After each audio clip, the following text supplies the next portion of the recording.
and we come to Chapter 3, How Dorothy Saved the Scarecrow. And we got that funny little picture there. I'm not sure if that's supposed to represent anything. Can't think what that would refer to. Maybe that, oh, that's a munchkin, I guess. That's just a munchkin singing and having fun. All right, let's jump in and see what happens next here. All right, more munchkin pictures.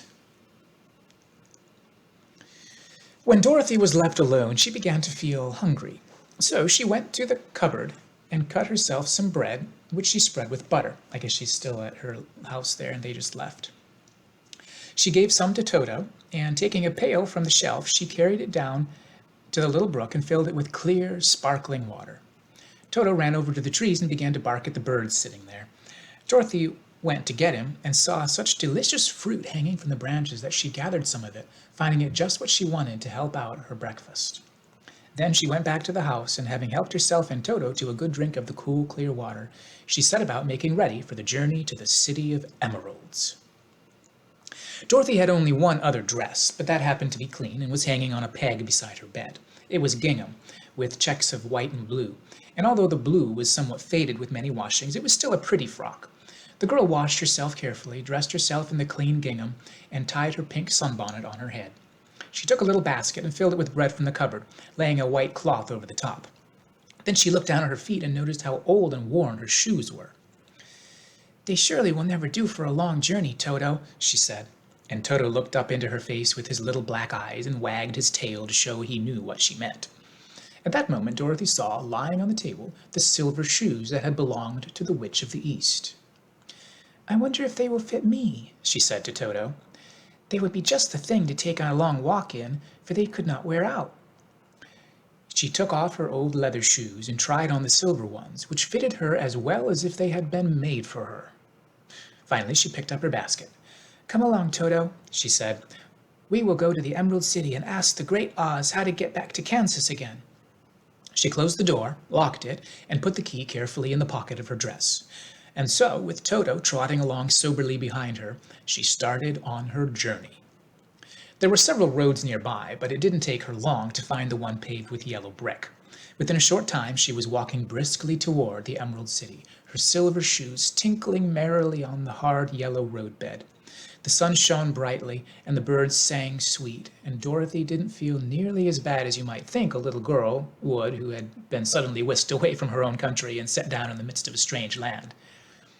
She was surprised, as she walked along, to see how pretty the country was about her. There were neat fences on the sides of the road painted a dainty blue color, and beyond them were fields of grain and vegetables in abundance. Evidently the Munchkins were good farmers and able to raise large crops. Once in a while she would pass a house, and the people came out to look at her and bow low as she went by, for everyone knew she had been the means of destroying the wicked witch and setting them free from bondage. That's a really cool looking house there. And a little munchkin. Because they knew she had been the means of destroying the wicked witch and setting them free from bondage. The houses of the Munchkins were odd-looking dwellings, for each was round, with a big dome for a roof. All were painted blue, for in this country of the East, blue was the favorite color. Towards evening, when Dorothy was tired with her long walk and began to wonder where she could rest for the night, she came to a house rather larger than the rest. On the green lawn before it, many men and women were dancing. 5 little fiddlers played as loudly as possible, and the people were laughing and singing, with a big table nearby, while a big table nearby was loaded with delicious fruits and nuts, pies and cakes, and many other good things to eat. The people greeted Dorothy kindly and invited her to supper and to pass the night with them, for this was the home of one of the richest Munchkins in the land, and his friends were gathered with him to celebrate their freedom from the bondage of the wicked witch. Dorothy ate a hearty supper and was waited upon by the rich Munchkin himself, whose name was Bock. Then she sat down upon a settle and watched the people dance. When Bock saw her silver shoes, he said, "You must be a great sorceress."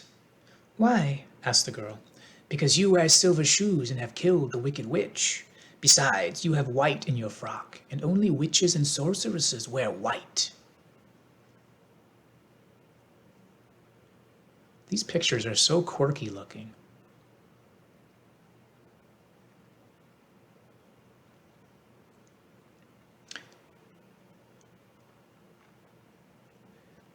My dress is blue and white checked, said Dorothy, smoothing out the wrinkles in it. It is kind of you to wear that, said Bock.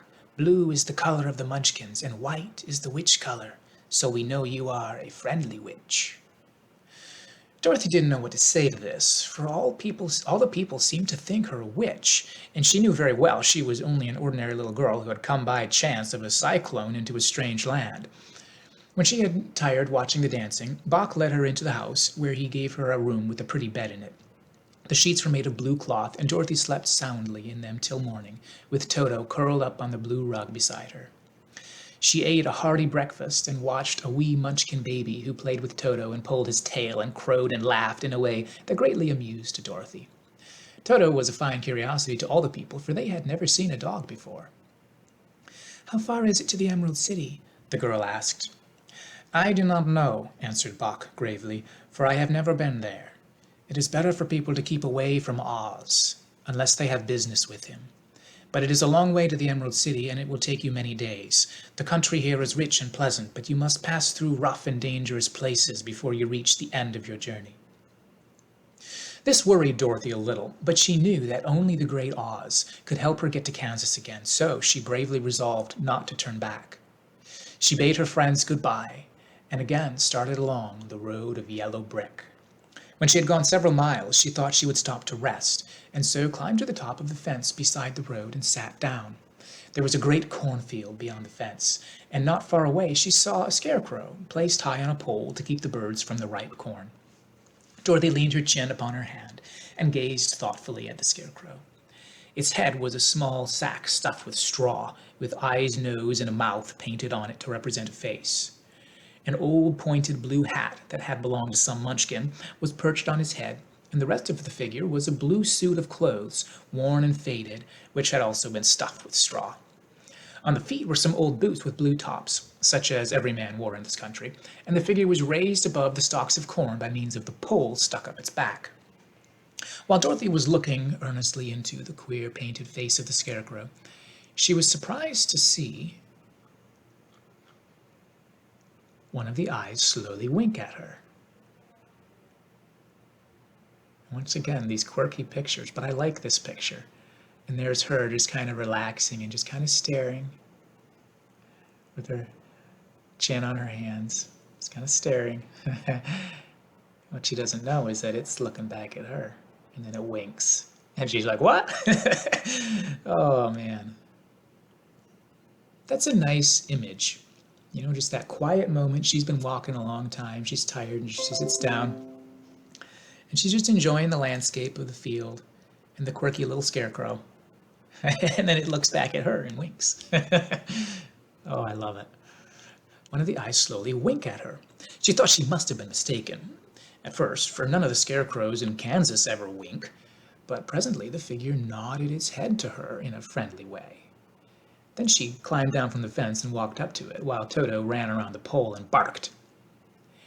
Good day, said the scarecrow in a rather husky voice. Did you speak? Asked the girl in wonder. Certainly, answered the scarecrow. How do you do? I'm pretty well, thank you, replied Dorothy politely. How do you do? I'm not feeling well, said the scarecrow with a smile, for it is very tedious being perched up here night and day to scare away the crows. Can't you get down? Asked Dorothy.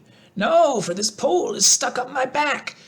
If you will please take away the pole, I shall be greatly obliged to you.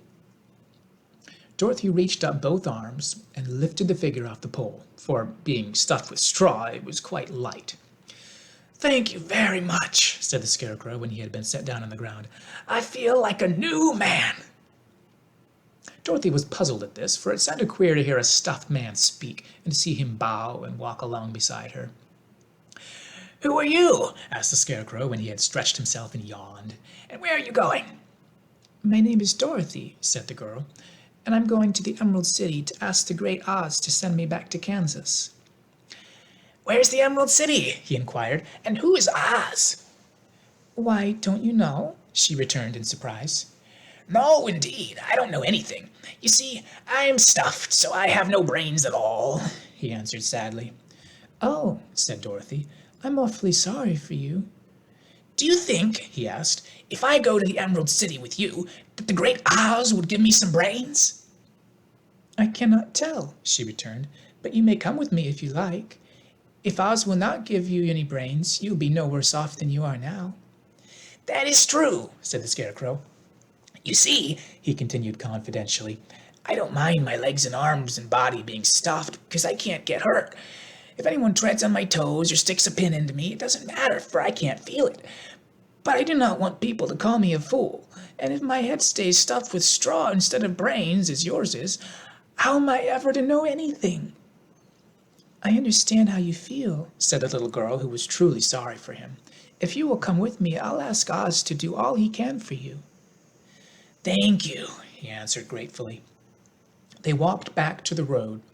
Dorothy helped him over the fence, and they started along the path of yellow brick for the Emerald City.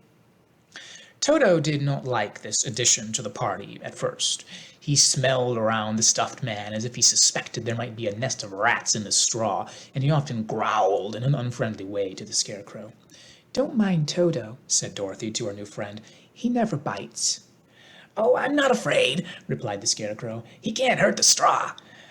Do let me carry the basket for you. I shall not mind it, for I can't get tired. I'll tell you a secret, he continued as he walked along. There is only one thing in the world I'm afraid of. What is that? Asked Dorothy. The Munchkin farmer who made you? No, answered the Scarecrow. It's a lighted match. Oh, and these chapters are so short. All right, I'm going to shut off the video and then I'm going to come back and jump into the next chapter because I can't help it.